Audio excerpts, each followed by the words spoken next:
शनि चलन क्या केमिति आज स्वतंत्र उपस्थापना को मु हार्दिक स्वागत जनाऊँगी ज्योतिर्विद सुधी। दर्शक बंधु आपण मैंने जानती जे वर्तमान शनि महाग्रह कुंभ राशि गोचर मतरे भ्रमण करुछंती। तेबे आसंता 2025 मसीहा एप्रिल मास 3 तारिख दिन चैत्र शुक्ल षष्ठी गुरुवार ए दिन पूर्वा भाद्र नक्षत्र मीन राशि को सुचारु भाव शनि चलवा जाउछंती। शनि गोटे राशि रे 2.5 वर्ष अवस्थान करती। तेबे 2.5 वर्ष मध्य से तांकर शुभाशुभ फल प्रदान करिथांती।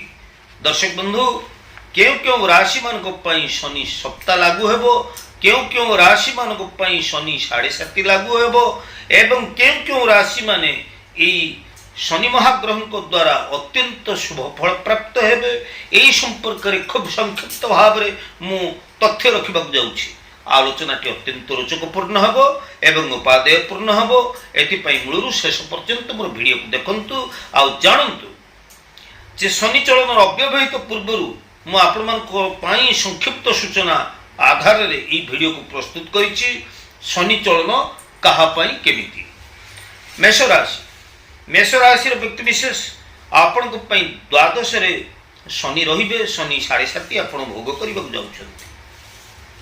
वृष राशि आपणकर एकादश भाव रे शनि आसुचंती गोचर रे भ्रमण हवा पई। जेतबेले आमर मीन राशि को शनि चलिबे एकादश भाव रे आपणकर शनि आपणको शुभ फल प्रदान करिबे, अत्यंत शुभ फल प्रदान करिबे। मिथुन राशि आपणको पई दशम रे शनि अवस्थान करिबे।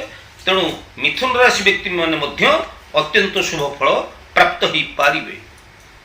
कर्कट राशि नवम भाव रे आपणकर शनि गोचर मतरे चलिबे। सेतिपई शनि सप्ताह आपणको भोग करिबा कहबो, आपण शुभ फल पाई परिबे नाही। कर्कट राशि आपणकर अष्टम भाव रे अष्टम रे गोचर रे शनि भ्रमण करिबे। तेणु आपण माने मध्य शुभ फल प्राप्त हेबे नाही।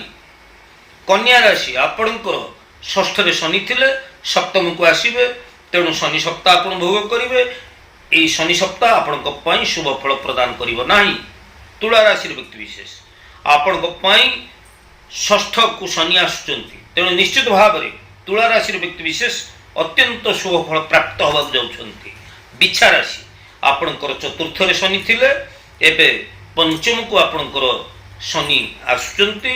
तेणु बिच्छा राशि पूर्वरु आपण शुभ फल प्राप्त हो पारु नथिले एबे पंचम को जेतबेले मीन को शनि जिबे पंचम भाव रे आपनको पई गोचर रे से तांकर प्रभाव पकेइबे। सेतबेले मध्य बिच्छा राशि रे व्यक्ति विशेष किछि शुभ फल शनि को ठरु पाई परिबे नाही। परवर्ती राशि धनु राशि चतुर्थ रे शनि आपनकर गोचर मत्र भ्रमण करिवे। तेणु धनु राशि व्यक्ति विशेष मध्य शुभ फल प्राप्त हो पारिबे नाही। आउ मकर राशि दीर्घ दिन आपण जो शनि 7.5 भोग करी आसुतिले शनि 7.5 अवसान घटिबो। एबे तृतीय को आपणकर शनि आसीबे। तेणु मकर राशि व्यक्ति विशेष निश्चित भाव रे शनि महाग्रह द्वारा अत्यंत शुभ फल प्राप्त होबा जाउछंती। कुंभ राशि जन्म राशि आपणकर द्वितीय को आसीबे।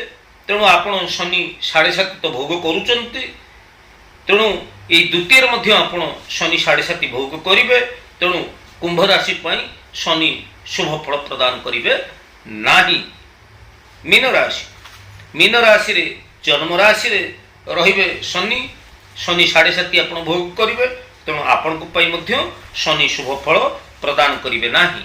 दर्शक बंधु आमे जानिछे जे आमर शनि जन्म राशि ठारू जदि तृतीय षष्ठ दशम एकादश भाव रे रहिथांती ताहाले अत्यंत शुभ फल प्रदान करंती। तेबे द्वितीय चतुर्थ पंचम सप्तम अष्टम नवम द्वादश भाव रे जदि शनि आसंती ताहाले से अशुभ फल प्रदान करंती।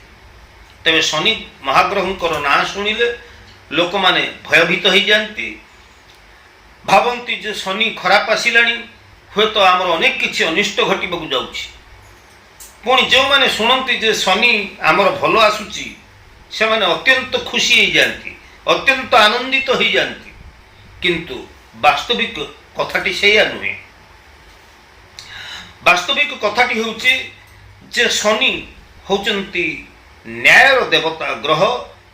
ତେଣୁ ସେ ଆମର କର୍ମ ଅନୁସାରେ ଆମକୁ ଯଥାର୍ଥ ଫଳ ସେ ଆମକୁ ଭୁଞ୍ଜେଇ ଦେଇଥାନ୍ତି।